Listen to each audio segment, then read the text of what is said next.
Hospital করবার জন্য যে মানে টাকাটার প্রয়োজন ছিল, ওটা আমার কাছে ছিল না, Then? প্রথম কথা। Yes, then whatever I had savings, I have given everything.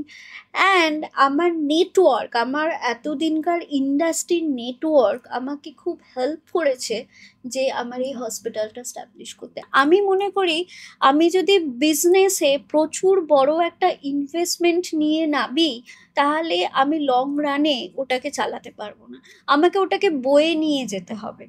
তো আমার এটাই মনে হয়েছে যে আমাকে একটু একটু করে ইনভেস্ট করে ফার্স্ট আমাকে কোন শ্রেণীকে আমি সার্ভ করব সেটা আমাকে দেখতে হতো।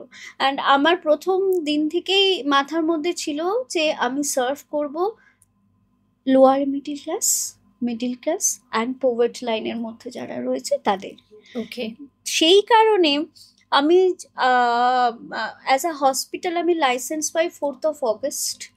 আমি সেপ্টেম্বরে স্বাস্থ্যসাথীর এমপ্যানেলমেন্ট করাই হসপিটালকে।